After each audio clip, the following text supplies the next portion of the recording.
This video is sponsored by Squarespace.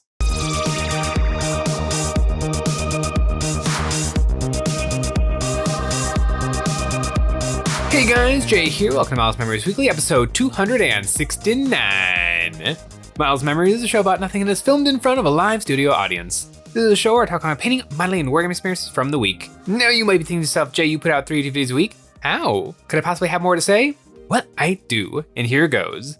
This week, Games Workshop has been continuing to show off some of the new rules coming for 11th edition, and in doing that, they've been making good use of their website, Warhammer Community, and if you feel like you need a website of your own, today's sponsor Squarespace is here to help with that. Squarespace allows anyone to design the website of their dreams with the most powerful and easiest design tools in the industry, like Design Blueprint. Using AI technology empowers anyone to build a more personalized website tailored to their needs, crafting a bespoke digital identity. Choose from a professionally curated selection of styling options to build a unique online presence from the ground up. Squarespace makes sure it's easy to launch your website and get discovered fast with integrated optimized SEO tools. So you show up more often to more people and grow the way you want. With Squarespace, it's never been easier to set up a unique online storefront. Whether your services are physical, digital, or service-based, selling your wares has never been easier. Squarespace offers an unmatched ability to showcase your unique wares with images, videos, reviews, and add-ons, all capped off with their seamless checkout tools, letting your customers use whatever system they prefer, whether Klarna, ACH Direct Deposit, Apple Pay, Afterpay, or ClearPay. Squarespace offers a 14-day free trial for you to dip your feet into and test the waters, and ready to dive in headfirst, you can go to squarespace.com/EonsOfBattle or follow the link in the description to get 10% off your first purchase of a website or domain.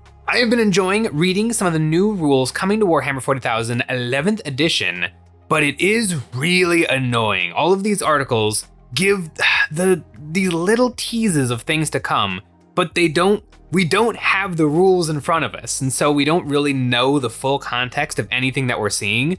And it's really annoying, these videos that they're producing, where they kind of do these faction focuses, giving you a little something of what's coming in the near future, but without actually having the rules. It's hard to put anything into its proper context. How exactly is the new detachment and army building system gonna work? How exactly are all of these rules and synergies gonna work? What things are gonna remain from 10th edition? What things are gonna be very different in 11th edition? It's really frustrating. It's kind of like hearing somebody telling you about a movie that they think you'll like, and they're trying really hard not to spoil it, but they're also trying to explain why you'd really like it. It's really, really weird. And it's just, I really want the rules, because some stuff looks amazing and some stuff looks very, very different. It's kind of hard to believe that 10th edition is going to kind of remain as is. All of the data sheets, all of the abilities, but it's all going to make the transition to 40k 11th edition. And some stuff has got me a little bit worried, and some stuff has got me a little bit excited. It seems like some of the really big changes, some changes are going to be big, and some changes are going to... No, I think all of the changes are going to be big. The most interesting thing is how shooting is changing, and the cover mechanic is going from modifying your saving roll to modifying the to-hit roll.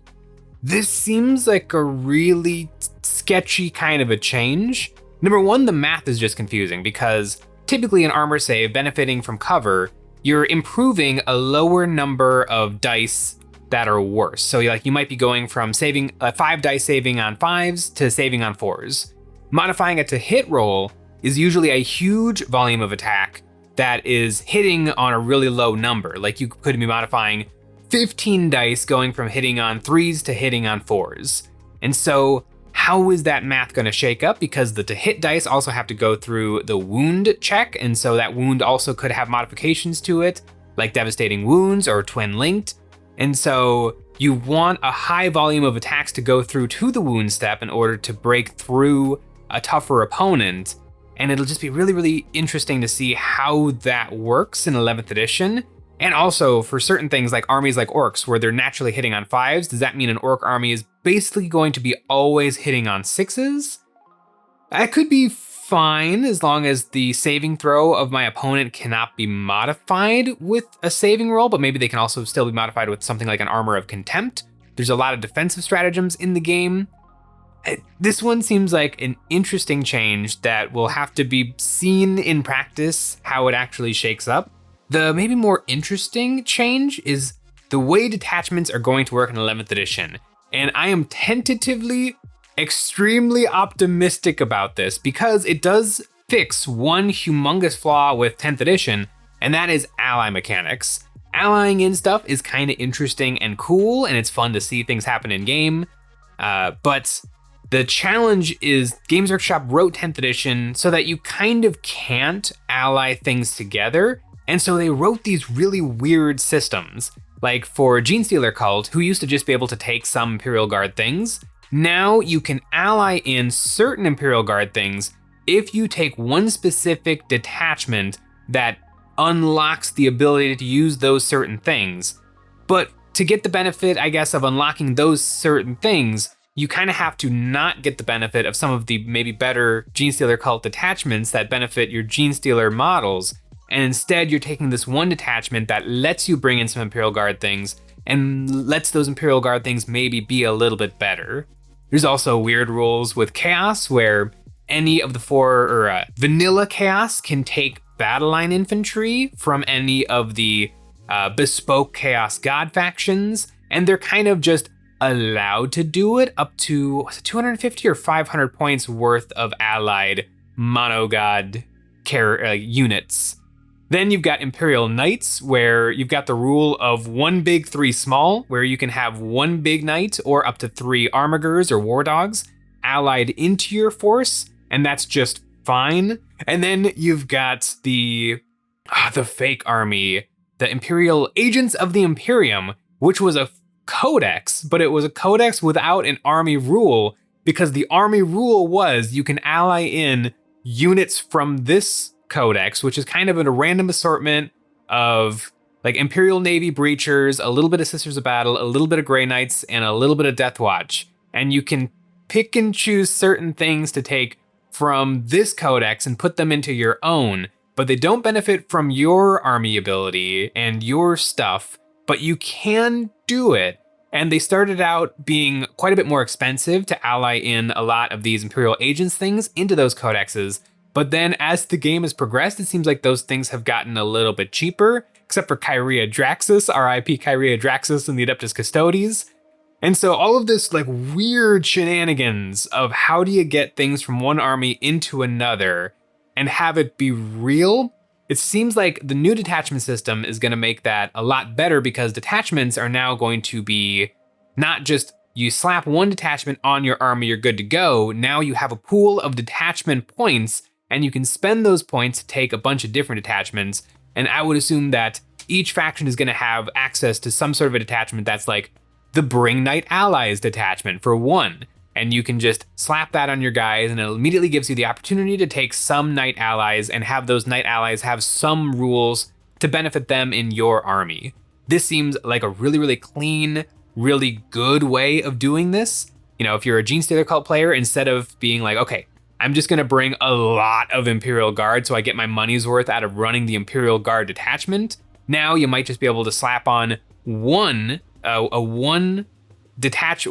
point cost detachment so that you can take a couple of Chimeras or a couple of Leman Russes, but it doesn't really change how the rest of your army interacts.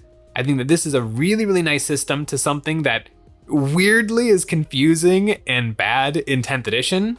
A lot of the Demon and Chaos Space Marine soup armies don't really exist because all of the different Chaos Mono God codexes have one detachment that lets you bring in, I think, half of your force as demons.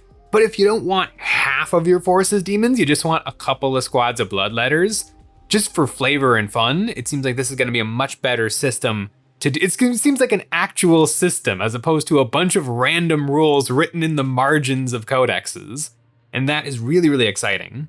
Another thing that's really exciting about the detachment system is it seems like, I assumed Games Workshop was just going to say every detachment we've written is a 3 cost, which is the maximum, and from here on out we're going to write detachments with this system in mind. But it does seem like Games Workshop is going to go back through their probably 100 40k detachments at this point and actually grade them to see, like, most of these are worth 2 points, some of these are worth 3 points, maybe some of these are worth 1 point. I can think of a couple of detachments. Some detachments probably don't need to exist anymore. Oh, is it called Heroes of the First Company or First Company Task Force for Space Marines? It is by far the worst detachment probably in the game because it doesn't actually do anything.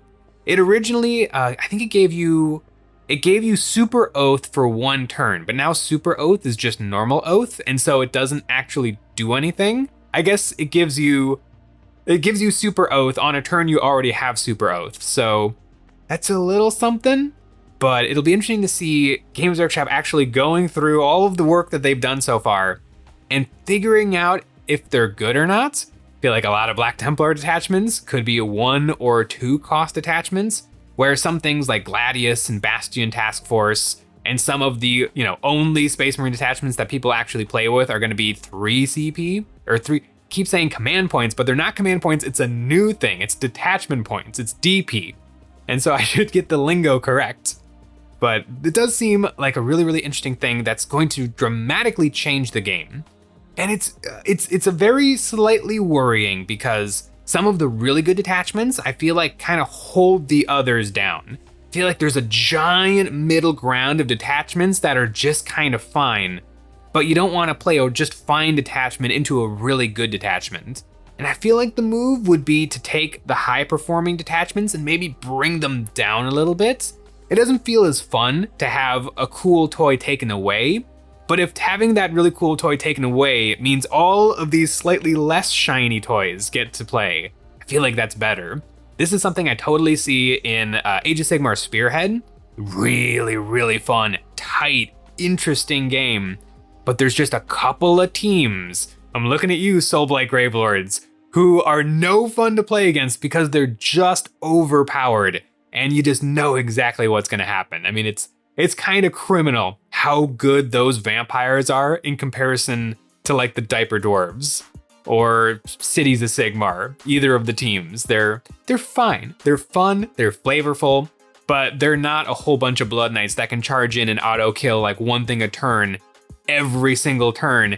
And they have a heal mechanic and they have a leader who can do so many mortal wounds. And then 2 squads of skeletons that also heal, and then another squads of bats and strategic reserve. Like, it's crazy. Like, when a couple of things are way too good, it kind of just stops everybody else from getting to have their time in the sun. And so it seems like the way this new detachment system is going to work is those detachments that aren't as good, you're going to be able to duct tape a couple of them together, and then that will bring them up to the level of the higher performing detachments, which might be fine because, again, of the way this new stealth system works, and kind of everything in the game has lone operative to a certain extent where they're not allowed to be shot at a certain range.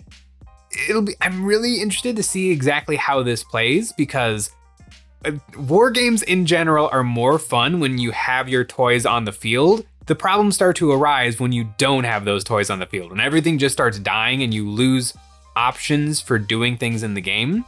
That's the problem, and that's why Spearhead against the vampires is no fun, because if there's a whole bunch of vampires on that side of the field, and I've only got 1 squad of rats left on my side, we're not playing a game anymore. And so presumably this new system of you're not allowed to shoot at something that hasn't like engaged in the actual rules of the game yet is an interesting way of doing it. My idea, which I don't know if this would have been a good idea or not, but I think just cut all of the ranged profiles in half. Like if something is range 24, it's now 18. If something was 36 inch range, then it becomes 18. 24 inch range things become 12 inch range things. I think it would be fine. The game board of Warhammer 40,000 is not that big. And so like 24 inches is most of the board. And that's almost every profile in the game gets to shoot at least that far. There are plenty of things in the game that can shoot further than the length of the game board. I feel like you could cut all of these in half and it would be totally fine. But instead of cutting the range in half, now you're going to be able to look 24 inches, but you're not going to necessarily be able to see what is within 24 inches of you because they're sneaky. They're in a building or something. I really want to play it. I really want to see what happens because right now I've just gotten a look. I've just gotten like a little peep through the whole of 11th edition at some of the stuff going on, and some of it's got me really excited and some of it's got me really worried. It does appear that some of these new detachments already have riders and stipulations of you can't use this detachment with this detachment. Even if you have the points for it, the DP, you still wouldn't be able to do it because of a rider that says this can't be used with that, or this can't be used with this type of detachment. And that's got me a little bit nervous, especially if, I don't know. I don't like riders. One rider that they're getting rid of in 11th edition is attached characters. Usually an attached character will have an ability that's really, really good, but it only is active when they're leading a unit. And I cannot tell you the number of times I've had my unit killed out from under a character, and then they're really cool, like +1 to hit, or reroll the hits, or all of these awesome things just get turned off, and he's just kind of a guy. And it's like, oh, I paid like 115 points for you, and all of a sudden you don't get to have reroll hits, which is like the thing I was relying on. Really annoying, and supposedly in 11th edition, Games Workshop is going to turn that off, which does mean that they're going to have to go in and change all like data sheets.